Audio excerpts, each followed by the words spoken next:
Moi, c'était dans les coûts de production. Coût de production des produits intermédiaires ou le coût de production des produits finis. En fait, vous pouvez expliquer vraiment consommation. Comment on obtient consommation dans le plan de stock?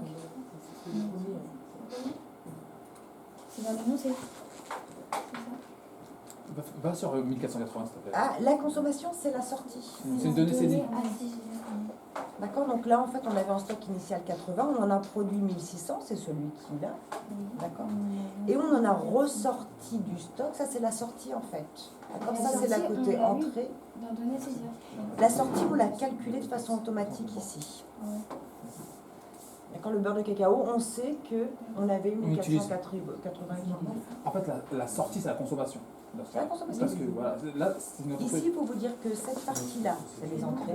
Cette partie-là, c'est les sorties. Et du coup, Il n'est pas présenté, enfin, il y a plein de présentations différentes. D'accord, la consommation, en fait, c'est la sortie pour aller s'intégrer dans le produit. et le stock final, c'est La la différence. consommation. C'est le total, moins ce qu'on a ce qu'on va voir pour sorti. les ordinateurs. Donc en fait, c'est le stock initial plus les entrées, moins nos sorties.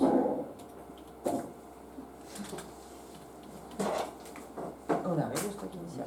Mais Au stock final. pourquoi je me rappelle pas, mon toto c'est 1180 du coup. Elle sert à rien cette ligne, elle est plus C'est là, une vérification. histoire de, ouais, ou par vérification, elle est plus là, histoire de finir C'est le tableau. c'est le stock final. Non, Non, c'est la c'est la consommation. consommation, c'est ça que Pour tu le vas. mois prochain, c'est le stock final. Oui, pour le mois prochain, c'est ça final. Mais pour toi, dans ton SPS que je viens d'avoir coupé, c'est la consommation que tu vas utiliser dans le prochain tableau.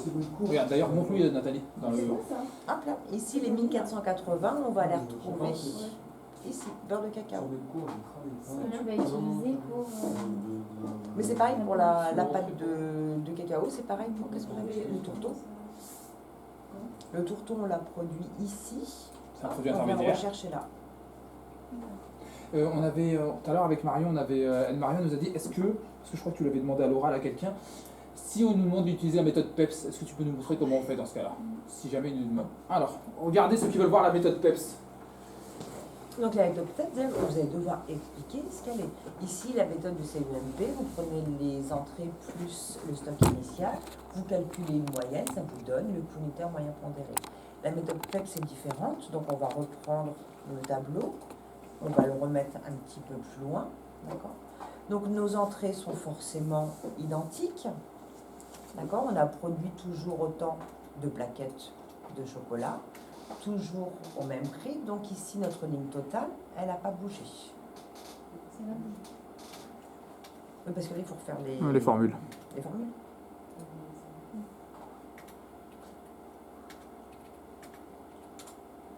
D'accord. La seule chose pour le PEP, ça va être la valorisation de cette partie du tableau, c'est-à-dire les sorties et le stock final.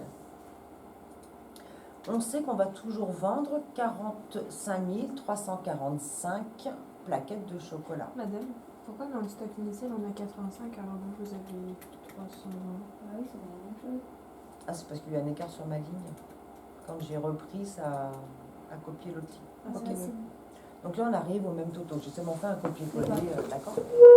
Donc la méthode PEPS, rappelez-vous que la méthode CEMP, PEPS, FIFO, LIFO, tout ce que vous voulez, ça n'a de sens que pour valoriser ce côté-là du tableau, c'est-à-dire les sorties et le stock final, c'est tout. Donc maintenant, nos sorties vont être valorisées de nouveau en tenant compte d'abord des stocks initiaux. C'est le principe du PEPS. Première entrée, première sortie. Les premières entrées, on sait qu'on a 320 plaquettes qui vont sortir au prix de 1,26. D'accord? Ça, ce sont les premières plaquettes qui vont sortir. Mais nous, on a toujours besoin d'en sortir 45 345.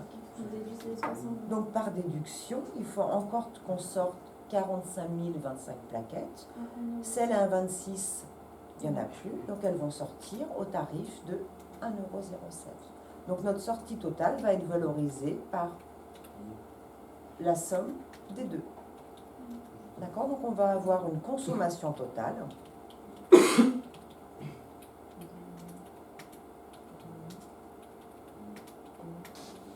de ce montant-là.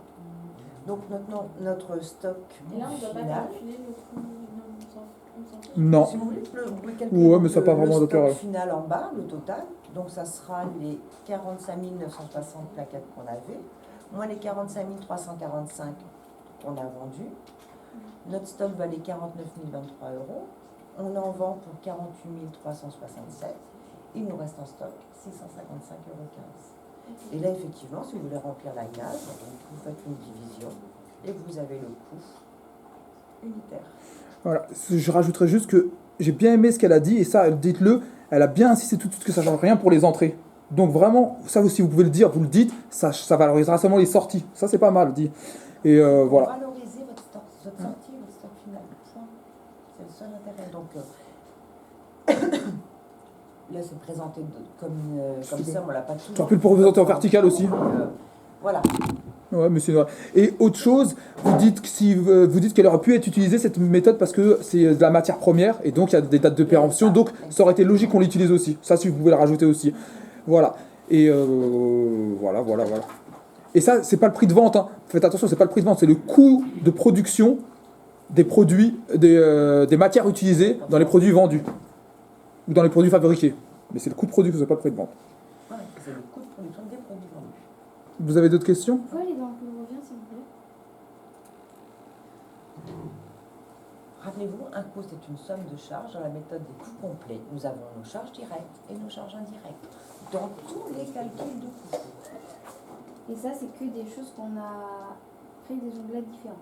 Là, le coût de production, il vient tout simplement de notre calcul ici, coût de production, d'accord? Donc, celui-ci. Donc, c'est bien nos sorties de cacao en poudre. D'accord? On a fabriqué du cacao en poudre, on le sort pour le vendre, on l'a sorti pour ce montant-là qu'on retrouve ici, tout simplement. Et ensuite, on vient ajouter les charges indirectes qui sont toujours issues d'un tableau de répartition des charges indirectes. Quand vous arrivez sur votre coût de revient, vous insistez tout de suite, vous dites que le coût de revient par rapport au coût de production, c'est sur les quantités vendues et non les quantités produites. Et ensuite, vous dites qu'il faut rajouter les frais de distribution et les frais d'administration. Tous les frais hors production. Voilà. Et ensuite, vous dites exactement ce que Madame Fournier a dit. Et là, ils ne peuvent pas vous coincer normalement. D'accord, donc attention, ne rentrez pas dans le piège dès le premier truc, vous nous décrivez un par un ce que vous avez fait. Là, j'ai divisé par deux, là, j'ai redivisé. Voilà, Vous sinon, détaillez. ça dure 3 Voilà. heures. Et ça n'a pas un intérêt extraordinaire. C'est pas le but Voilà. de la SPP. Là, vous pouvez rester un peu sur cette page. Là, vous expliquez c'est quoi une charge indirecte, pourquoi la nécessité de passer par ce tableau. Parce que c'est une charge indirecte, donc il faut trouver une unité d'œuvre pour pouvoir la répartir. Voilà, vous expliquez un calcul, comme vous l'a dit tout à l'heure. Un, pas plus. Stop, on passe à côté. S'ils veulent d'autres précisions, ils vous demanderont. Exactement, ils reviendront dessus. Ouais. D'accord, donc à chaque fois, vous détaillez un seul des calculs. Je vous donne même une autre astuce.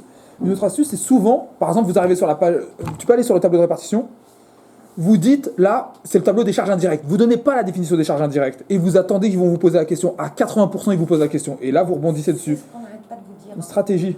Exactement. Quand vous n'êtes pas très à l'aise, vous essayez d'en donner un maximum. Où ils se disent, bah tiens, ils savent, on ne s'adresse pas dessus. Par contre, là où vous voulez qu'ils s'arrêtent, c'est à vous de gérer votre oral. Moi, je faire en sorte de laisser le flou là où vous voulez justement qu'ils vous interrogent, parce que vous maîtrisez les réponses.